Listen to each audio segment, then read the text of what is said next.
Monsieur, une histoire illustrée et racontée par Geoffroy. Dans un pays lointain, enfin pas si loin, vivait Monsieur, un homme fier.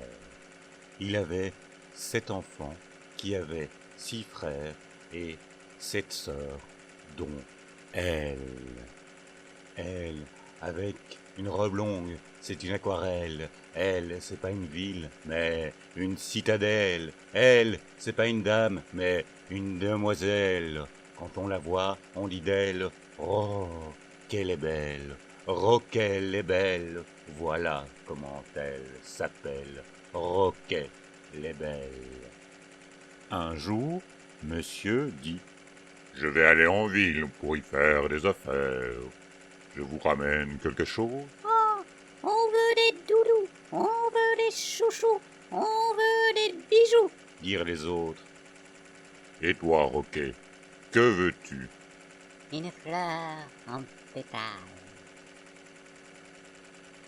Oh, on lui offre un château en Espagne et elle prend une fleur en pétales. Mais quel toupet! Le temps passa, c'était la nuit. Il neigeait. Monsieur était perdu. Il vit de la lumière. Il entra. Là, il y avait plein de dorures, de luxe, de pullulements et tout le toutim. Y a quelqu'un? Y a quelqu'un? C'est à quelqu'un? Alors, ça c'est pour moi. Alors, ça c'est pour moi. Ouh, ça c'est pour Roquet. Comment oses-tu? Je te couvre et tu me dépouilles. Va me repouiller. Va chercher Roquet. Et sache que si tu ne vas pas à la bête ira à toi.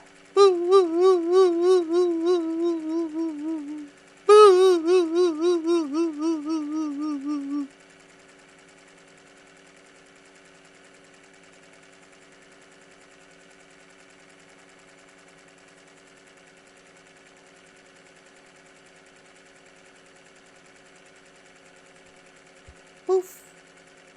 Tu veux me rouler une pelle? Oh, non, Bert!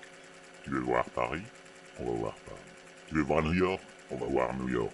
Tu veux voir Vesoul? Non, je veux voir mon père, comme toujours. D'accord. Il n'y a rien qui meurt. Il meurt seulement.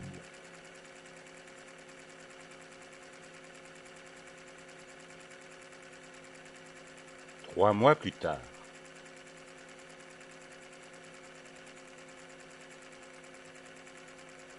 On a bien fait de la reprendre en main. Elle avait tendance à s'embourgeoiser. Oui, et d'autant plus que cela me sied mieux qu'elle. J'allais voir le bestiau. dit Roquet.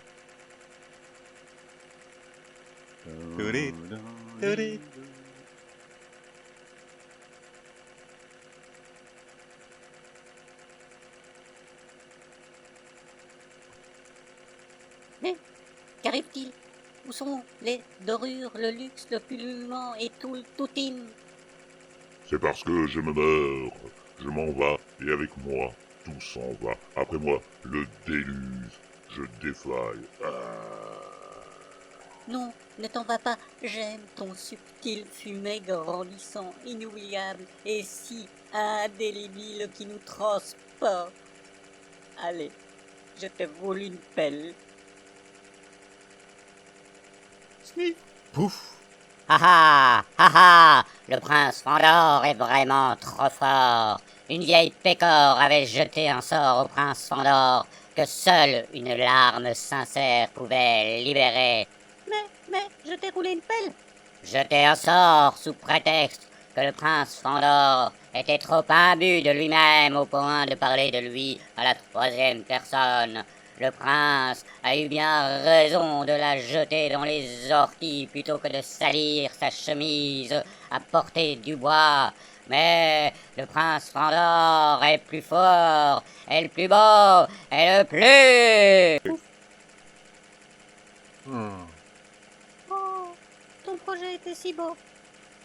Voilà, c'est fini.